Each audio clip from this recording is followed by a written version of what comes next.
सभी मित्रों को नमस्कार। नव वर्ष की आप सभी को हार्दिक शुभकामनाएं। शुभकामनाओं के साथ ही आप सभी के सुखी और स्वस्थ जीवन के लिए मंगल कामना करता हूं। स्वस्थ रहने की सलाह कार्यक्रम में आप सभी का स्वागत है। हृदय रोग और नेत्र रोग संबंधी बीमारियां और उसके बचाव और उपचार के बारे में हम आपको बता चुके हैं। आज जाने माने हृदय रोग विशेषज्ञ और दशपुर गौरव सम्मान से सम्मानित MD medicine doctor Vijay Shankar Mishra ने डायबिटीज और थायराइड रोगों के लक्षण, बचाव और उपचार के बारे में महत्वपूर्ण जानकारियां दी। मित्रों, मधुमेह एक ऐसी बीमारी है जो मरते दम तक आदमी का पीछा नहीं छोड़ती। कुछ जीवन शैली में बदलाव और खान पान के द्वारा इस पर नियंत्रण पा सकते हैं। मधुमेह और थायराइड की बीमारियों से डॉक्टर विजय शंकर मिश्र की आवश्यक और उपयोगी स्वास्थ्य संबंधी सलाह अमल कर सुखी और स्वस्थ जीवन व्यतीत कीजिए। नमस्कार, मैं doctor Vijay Shankar Mishra, consultant physician Mandsaur. आज मैं आपको समाज में व्याप्त दो गंभीर बीमारियों के बारे में कुछ जानकारी दूंगा। एक मधुमेह अर्थात डायबिटीज और दूसरा थायराइड की बीमारी। सर्वप्रथम मैं आपको डायबिटीज के बारे में कुछ बताना चाहता हूँ। डायबिटीज मधुमेह ये बहुत दिनों से बहुत पुरानी बीमारी है और ये समाज में बहुत तेजी से फैल रही है, क्योंकि जीवन में बहुत बदलाव आ रहा है। लोगों की रहने के तौर तरीके बदल रहे हैं, खाने पीने की चीजें बदल रही हैं, व्यस्तताएं बढ़ गई हैं। इन सब कारण से डायबिटीज में एकाएक महामारी जैसी फैल गई है अपना साउथ ईस्ट एशिया में। जिसके कारण से डायबिटीज एक बीमारी ही नहीं है, ये अपने में एक आक्रामकता है जिससे शरीर के सभी अंग प्रभावित होते हैं। अतः डायबिटीज के बारे में सजग रहिए, जानिए और समय समय पर इसकी जांच कराइए। अपन मधुमेह किसको बोलेंगे? मधुमेह मतलब शक्कर की मात्रा, आपके रक्त में शक्कर की मात्रा अगर आपकी फास्टिंग में खाली पेट 126 के ऊपर और खाना खाने के बाद की 180 के ऊपर है तो इसको आपको मधुमेह की श्रेणी में आते हैं। मधुमेह दो तरह की होती है, एक तो टाइप 1, एक दूसरी टाइप 2। टाइप 1 में कोई अनुवांशिकता नहीं होती है, ये किसी के मतलब बच्चों में ये प्राय बचपन में होती है और ये प्राय के लोग दुबले पतले होते हैं। बच्चा जो एकाएक दुबला होने लगता है, बाहर खाने लगता है, बहुत ज्यादा खाना खाने के बाद भी दुबला होता जाता है, बार बार बाथरूम करता है, बार बार प्यास आती है, उसको इन्फेक्शन हो जाता है, तो उसको टाइप 1 डायबिटीज बोलते हैं। और इसमें प्राय बच्चे बेहोश हो जाते हैं उल्टी करके। इसका इलाज केवल एक इंसुलिन ही है। मुख्य रूप से ये इसका इंसिडेंस कम है। मुख्य रूप से जो है डायबिटीज वो टाइप 2 डायबिटीज कहलाती है, जिसमें अनुवांशिकता भी काफी रोल प्ले करती है। इसमें अगर आप माता पिता को है तो आपको भी होने के चांसेस बहुत ज्यादा हैं कि आपको हो। इसलिए आप शुरू से जिनके माता पिता डायबिटिक हैं वो शुरू से ही अपने पे ध्यान रखें कि वो मोटे नहीं हो। एक्सरसाइज टाइम से करें, टाइम से करा। अब डायबिटीज आपको कब हुई, कैसे पहचानेंगे? इसके लिए है कि इसमें आपको बार बार भूख लगेगी, बार बार बाथरूम जाएंगे, मानो आपको पेशाब की अधिक मात्रा होगी, भूख बहुत लगेगी। इसके बाद भी आपका वजन थोड़ा कम होने लगता है, आपकी एनर्जी थोड़ी कम होने लगती है, तो आप अपने खून के रक्त की जांच कराएं। और रक्त की जांच आप कराने में अगर ऊपर जो बताया था मैंने उनसे ज्यादा आया तो आप डायबिटीज के मरीज हैं। डायबिटीज पहले ये बता दूं, डायबिटीज अगर आप शुगर ग्लूकोमीटर से कराते हैं तो इस पर अपना इलाज शुरू नहीं करना है। आप एक बार इलाज शुरू कराने के पहले अपना खून की जांच किसी लेबोरेटरी में वेन्स के थ्रू जो खून जांच होती है उसको कराने के बाद ही इलाज शुरू करें, क्योंकि ग्लूकोमीटर से अपना इलाज शुरू करने में कभी कभी फ्लैशेस रहता है तो अपन को शुगर कम होने के चांस रहते हैं। डायबिटीज बीमारी में जहाँ तक इसके लक्षण और प्रभाव है, तो डायबिटीज के ये उदाहरण है कि जब समाज में इतना फैला हुआ है कि जब मालूम पड़ता है जिस आदमी को तो जितने लोगों को मालूम है आगे डायबिटीज के आधे लोग मालूम ही नहीं है, और जिनको मालूम है उनके आधे लोग इलाज ही नहीं लेते हैं। इसलिए बीमारी बहुत ज्यादा फैली हुई है अपने समाज में। करीबन 40 बिलियन के आसपास लोगों को अपने आज की डेट में डायबिटीज है। और आधे लोग जो दिखाने आते हैं उनमें से आधे लोगों को मालूम ही नहीं कि उनको डायबिटीज है। जब किसी अन्य कारण दिखाने आते हैं, जांच होती है तो मालूम पड़ा कि डायबिटीज है। मतलब डायबिटीज आदमी किसी को कोई संज्ञान ही नहीं है, किसी को अपने वहाँ को जानकारी नहीं रहती हो, तो किसी अन्य कारण दिखाने आए थे तब मालूम पड़ता है कि डायबिटीज है। और डायबिटीज जब डायग्नोस होती है उसके पहले ही बहुत लोगों की आंखें मालूम पड़ा कि आंखें होती कम हो गई, तब दिखाने गया तो मालूम पड़ा कि उसको गुर्दे पर असर आ गया, तब दिखाने आती है, तब तक बहुत लेट हो जाता है। इसलिए समय पे जांच कराते रहें। जांच कराने का प्रावधान ये, अगर आपको डायबिटीज हो गई है तो ब्लड शुगर कम से कम, अगर आप टाइप 2 डायबिटिक हैं, कंट्रोल्ड है, तो भी अपना ब्लड शुगर महीने में एक बार कराएं। लेबोरेटरी में, घर पे आप हफ्ते में एक बार करें। अनकंट्रोल्ड है तब तक, जब तक कंट्रोल नहीं हो तब तक हर दूसरे तीसरे दिन करें, और डॉक्टर से चार्ट बना के राय लें कि क्या चेंज करना है, क्या नहीं चेंज करना है। और डायबिटीज की दवाओं में ये कि इंसुलिन से बहुत भय है, तो इसकी इंसुलिन एक प्राथमिक डरने की जरूरत नहीं है। जब जरूरत होगा डॉक्टर खुद ही प्रेस्क्राइब करेगा, कोई अनावश्यक आपको इंसुलिन प्रेस्क्राइब नहीं करेगा आपको भी। इसलिए इसके इलाज में कभी अगर किसी डॉक्टर ने आपको इंसुलिन के लिए बोला है तो डरने की जरूरत नहीं है आपको। आज की इंसुलिन बहुत अच्छी चीज़ आ गई है, और वो जिनसे शुगर कम हो जाती है, ऐसा कुछ ऐसी अवधारणा न रखें। इंसुलिन का उपयोग जब डॉक्टर कहे तो जरूर करें। अब डायबिटीज के कारण से, डायबिटीज इसलिए ज़्यादा जरूरी है कि एक बार आपको डायबिटीज हो गई तो आपको शरीर में 50 व्याधियाँ घर कर जाती है। जैसे कि आपको डायबिटीज हुई तो आपका अगर अनकंट्रोल रहा तो आपको, कंट्रोल रहा तो भी है कि देर से आपका जो भी इसकी व्याधियाँ होती हैं, जो भी जटिलता होती हैं, देर से आती हैं, कम मात्रा में आती हैं कि आती हैं। अगर आप अनकंट्रोल रहे तो हो सकता है कि आपकी जिंदगी कम हो जाए, कई बीमारियाँ साथ हो जाए। जैसे कि आपको ब्लड प्रेशर हो गया तो आपको आपका दिल काम करना कम कर सकता है, आपकी धमनियों में खून मोटापन आ जाता है, जिसके कारण कि आपको हार्ट अटैक हो जाता है, लकवा हो जाता है। ब्लड प्रेशर हो गया तो आपका ब्रेन हेमरेज भी हो जाता है, आँख की रोशनी चली जाती है, गुर्दे खराब हो जाते हैं, पाँव की नसें कमजोर हो जाती हैं, तो जिसके कारण पाँव काटना पड़ता है। तो ये सभी चीज़ें जुड़ी हैं। जो जिन लोगों को डायबिटीज है उनकी सबसे बड़ी चीज़ है कि उनके इन्फेक्शन होने के चांस बहुत रहते हैं। तो अगर जो इन्फेक्शन होने के चांसेस बहुत होते हैं। अब कोई बीमारी हो जाती है, अगर आपको डायबिटीज है, कोई भी बीमारी होती है, सामान्य जन से आपको दुगना कॉम्प्लिकेशन और मौत का डर रहता है। इसलिए डायबिटीज का प्रभाव बहुत ज़्यादा शरीर पड़ता है। इसलिए डायबिटीज से आप बचें। अगर आपको डायबिटीज से पहले अगर आप डायबिटीज नहीं है तो उससे बचने की कोशिश करें। अगर हो गई है तो उसको कंट्रोल करने की कोशिश करें, और कंट्रोल है और इसके लिए जरूरी है कि आप समय समय पर अपनी इसकी जांच कराएं और अपने चिकित्सक को दिखाएं। जीवन इसके सबसे ज़्यादा कंट्रोल इसको कंट्रोल करने में है कि नियमित जीवन में खाना और एक्सरसाइज और नियमित चेकअप, ये 3 चीज़ें होती हैं। खाना खाने में, जैसे आपके यहाँ अवधारणा है, आप समाज में अवधारणा है कि कई लोग कहते हैं अच्छा गुड़ खाओ तो आप शक्कर छोड़ दो, गुड़ खाओ। तो गुड़ ऐसा नहीं है, गुड़ से नहीं, गुड़ से ही बढ़ती है, क्योंकि उससे ग्लाइसेमिक इंडेक्स बहुत जाते हैं। जितना शक्कर का है उसके आसपास उसका भी ग्लाइसेमिक इंडेक्स है। इसीलिए इस गलतफहमी में नहीं रहें कि आप जो है गुड़ खाएंगे तो शुगर कंट्रोल रहेगी, नहीं। आप शुगर बिल्कुल नहीं खाएं। जिनका ग्लाइसेमिक इंडेक्स 30 से ऊपर है उन चीज़ों का बिल्कुल सेवन नहीं करें। इनके नीचे है उसका भी एक लिमिटेड मात्रा में ही सेवन करें। फल खाने के लिए मना नहीं है कि चीकू, आम, अंगूर, ये सब चीज़ें, और सीताफल, ये सब चीज़ें बिल्कुल मना है। शेष सब फल आप खा सकते हैं, जैसे तरबूज खा सकते हैं आप, खरबूज भी थोड़ा बहुत खा सकते हैं आप, ये सब खा सकते हैं, केला भी खा सकते हैं। मगर एक दिन में एक ही फल खाएं, और उसकी मात्रा 150 से 200 ग्राम से जैसे एक दिन में ज़्यादा नहीं हो।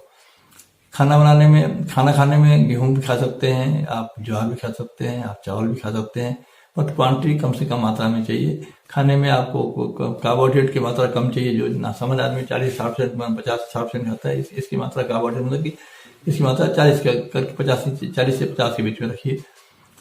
सलाद खूब खाइए, हरी पत्ती की सब्जियां खाइए, ये सब चीजें खूब खाइए, कोई मना नहीं है।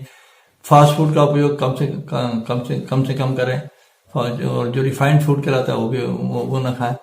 तेल का उपयोग आप मिक्स ऑयल उपयोग करने से फायदा ही देता है कि आपका कोलेस्ट्रॉल कंट्रोल में रहता है। और नारियल का तेल अगर खाते हैं, नारियल का तेल का उपयोग कम करें, मूंगफली के तेल का उपयोग कम करें, सोया ऑयल, सरसों का ऑयल, ये सब का उपयोग ज्यादा कर सकते हैं आप। घी का जहां तक उपयोग का सवाल है, घी का उपयोग कर सकते हैं, लेकिन घी को बार बार गर्म नहीं करें। एक किचन में मान लीजिए 3 लोग रहते हैं तो 15 से 20 ग्राम घी आप उपयोग कर सकते हैं पर डे के हिसाब से, लेकिन इसका बार बार गर्म नहीं करें। जो घी एक बार हो गया है उसको केवल रोटी में चिपड़ दें या दाल में डाल दें, गर्म ना करें। दूध भी पीना हो तो आप 1 कप दूध पी सकते हैं, 1 कप दूध पी सकते हैं। कैलोरी कट अपने डाइटिशियन से मिले, अपना कैलोरी कट अपने बॉडी वेट के हिसाब से अपना डाइट कंट्रोल कराएं, डाइट कैलकुलेट कराएं, उसके हिसाब से डाइट लें तो ज़्यादा ठीक रहेगा। और नियमित, जहाँ तक व्यायाम क्या है, व्यायाम 1 हफ्ते में 150 मिनट आप ब्रिस्क वॉक करें। ब्रिस्क वॉक मतलब कि आप कम से कम 3 किलोमीटर चलें 30 मिनट में 30 मिनट की 30 वीडियो 3 मिनट चलें। इससे आपका स्वास्थ्य बना रहेगा, वेट भी कम नहीं होगा, कोलेस्ट्रॉल भी कम रहेगा, शुगर भी कंट्रोल रहेगी। ये सभी चीजें आपको केवल अवधारणा देती है, आपको केवल सहयोग देती हैं शुगर कंट्रोल करने में। शुगर कंट्रोल इन शुगर की बीमारी इससे खत्म नहीं होती है। जितने भी कही जाते हैं कि जड़ी बूटी खा लेंगे तो उससे आपका फलाना दवा, कोई जड़ी खा लेंगे, कोई आप फल खाओ, कोई बूटी खा लेंगे तो उससे आपका शुगर कंट्रोल हो जाएगा, ऐसा कहीं देखा नहीं गया आज तक। ये सभी एक भ्रम है।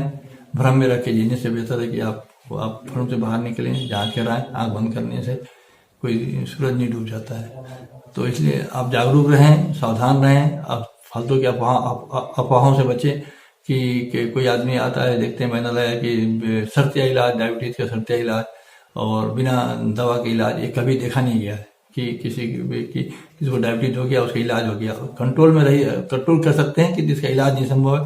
किसी को कम दवा खानी पड़ती है, किसी को ज्यादा दवा खानी पड़ती है। जो आदमी अगर 4 गोली खा रहा है, अगर बहुत नियमित रहेगा तो 2 गोली कम हो सकती है, 2 गोली पे आ जाएगा। कि कहते कि हमको हमारे सुबह 400 था और आज 300, आज हम उसको खत्म कर देंगे बिना किसी दवा के, ये संभव नहीं है। ये सब झूठ बातें हैं, क्योंकि इन अफवाहों पर न पड़े, क्योंकि इसमें फिर बाद में कॉम्प्लिकेशन हो जाएगा। तो कभी इसमें ठीक डायबिटीज कॉम्प्लिकेशन कभी ठीक नहीं होता है। और डायबिटीज के कॉम्प्लिकेशन सभी खतरनाक हैं। आपको बता ही दिया कि आंख रोशनी चली जाती है, अगर आप ध्यान नहीं दिया तो लकवा हो जाएगा, आपको दिल का अटैक आ जाएगा, दिल काम करना कम हो जाता है, आंखें काम करना कम हो जाती हैं, आपका पोस्चर, आपके पाँव में छाले पड़ जाते हैं, नसें शून्य हो जाती हैं। सभी मतलब डायबिटीज ऐसा शरीर का ऐसा कोई पार्ट है जिस पर असर नहीं करती है। और जो भी आपको कंप्लेन है, आप चिकित्सक से मिलें, उसको समय पे उसके लिए इलाज दें और समय पे करें। समय पर आ लें, समय पे जांच कराएं। जांच कराने के लिए फास्टिंग और पोस्टपोर्टल, मतलब खाली पेट और खाना खाने 2 घंटे बाद दोनों जांच कराएं। और एक HbA1c होता है, जिससे मालूम पड़ता है कि आप एवरेज शुगर रफली आप कंट्रोल कितना रहा। तो इसको 2 से 3 महीने में कराएं। अगर आपका 7 के आसपास रहता है तो मान के चलें कि आप फेयरली कंट्रोल लें। मगर आजकल एक और आ गया, टर्म आ गया TIR, मतलब कि इसमें तो एक चिप लगा करते हैं, चिप लगा देते हैं उसमें तो फायदा होता है कि लगातार 14 दिन तक, 2 हफ्ते तक आप, या दिन भर का शुगर हर मिनट में जांच होता रहता है। तो उससे मालूम पड़ता है कि आपका दिन भर में शुगर कब घटा, कब बढ़ा, कितना बढ़ा। तो ये भी एक सुविधा बढ़ गई। इससे अपन को सहयोग मिलता है कि अपन शुगर का बेहतर रूप से कंट्रोल कर सकते हैं। तो अगर बेहतर कंट्रोल करेंगे तो आपका जो कॉम्प्लिकेशन भी कम होंगे। तो इसके ये भी आजकल बहुत चल रहा है। और इंसुलिन के जहाँ तक सवाल है, इंसुलिन के लिए भी कई तरह की इंसुलिन आ गई। जो पहले धारणा थी कि इंसुलिन लगा जाने से मरीज का शुगर कम होता है, गुर्दा खराब, ऐसा कुछ भी नहीं है। और एक धारणा समाज में है कि ज्यादा गोली खाओ शुगर की तो गुर्दे खराब होते हैं, ऐसा कुछ भी नहीं। दवा खा के शुगर कम रहेगी तो ही गुर्दे बचेंगे। अगर आप गुर्दे बचाना चाहेंगे, शुगर बढ़े, शुगर कभी नहीं होगा। इसलिए आप इस गलतफहमी में न रहें कि आप जो है दवा खाएंगे शुगर कम होगी तो आपको गुर्दा ही बचा रहेगा। और चिकित्सक को मालूम है कि गुर्दा पे अगर असर हो गया है तो कौन सी गोली, अगर बीमारी का शुगर का असर गुर्दे पे हो गया तो कौन सी गोली देना, कौन सी गोली नहीं देना, वो अपने आप ही तय करेगा। आप अपना उसमें उपयोग न करें। और इन सब चीज़ों का ध्यान रखें। शुगर अगर आपको हो गई तो डरे नहीं, उसका नियम से अपनी जांच कराएं और अपना जीवन नियमित रखें, जिससे आपको इसकी जटिलताएं कम होंगी, आप स्वस्थ जीवन जी सकेंगे, आप इफेक्टिव जीवन जी सकेंगे और ठीक से रह सकेंगे। यही एक सरल डायबिटीज के साथ जीवन जीने का तरीका है। डायबिटीज कई खिलाड़ियों को, बड़े बड़े लोगों को हुई, सब नियमित रह के सबने अपना जीवन बड़े सुखी से पूरा किया। डायबिटीज कोई ऐसी कोई चीज़ नहीं। अगर आप ठीक से रहेंगे, समय पर चिकित्सा कराएंगे, समय पर जांच कराएंगे, तो आप भी एक सुखमय और सामान्य जिंदगी जीने के हकदार हैं और हकदार रहेंगे। अभी मैंने आपको मधुमेह या डायबिटीज के बारे में कुछ जानकारी दी। अब मैं आपको थायराइड के भी बारे में बताना चाहूँगा।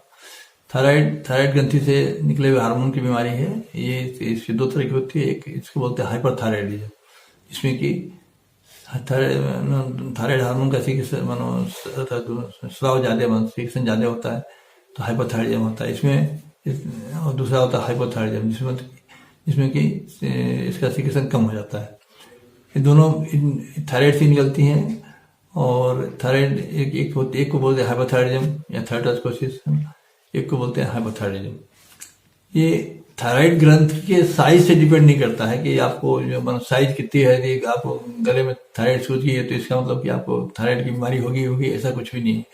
गले में थायराइड अगर सूजी हुई है तो सोचता है कि आदमी सामान्य, जिसको ग्वाइटर बोलते हैं, ग्वाइटर अगर है तो जरूरी नहीं कि आपको थायराइड की बीमारी हुई है, केवल तो ग्वाइटर है, ग्वाइटर का कभी भी आप लटका सकते हैं या कुछ उसको रख सकते हैं अपन, ऐसा कुछ उससे नहीं है।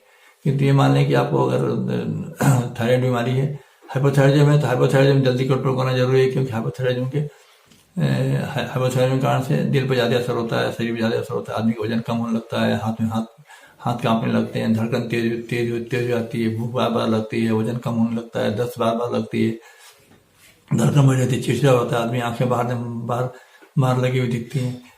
तो ये बीमारी ज़्यादा खतरनाक है। इसको अपन इसका इलाज तुरंत कराएं, जांच कराएं और इसका इलाज कराएं। अगर इलाज से कंट्रोल होती है तो ठीक है, नहीं तो इसके लिए सर्जरी या इसके लिए कहीं रेडियो एक्टिव आयोडीन होता है, वो पी करके भी इसका इलाज किया जाता है। इसके लिए दवाओं का इनके लिए जो भी दवाएं हैं उनका भी कुछ दुष्प्रभाव है, क्योंकि ये प्रेगनेंसी में देने में बच्चे को कुछ खतरा रहता है। इसलिए अगर चाइल्ड बेयरिंग एज में अगर आपको हाइपोथायराइडिज्म हो गया है तो आप थोड़ा सा दवा पूछ के लें, सभी दवाएं उसमें उसके लिए नहीं, आप नहीं खा सकते हैं। और बेहतर है कि आप अगर आप प्रेगनेंसी प्लान कर रहे हैं तो पहले हाइपोथायराइडिज्म ठीक कर लें तो ही ठीक रहेगा, नहीं तो अदरवाइज आपको दवा खाने में तकलीफ हो सकती है। जहाँ तक हाइपोथायराइडिज्म की है, हाइपोथायराइडिज्म बेसिकली हाइपोथायराइडिज्म का इंसिडेंस रेट बहुत ज़्यादा है, ये समाज में बहुत रूप से व्याप्त है, बहुत लोग डायग्नोज नहीं हो पाती है, डायबिटीज नहीं होती है, ऐसे लोग डायग्नोज नहीं होती और कई बीमारियों में एसोसिएटेड रहती है।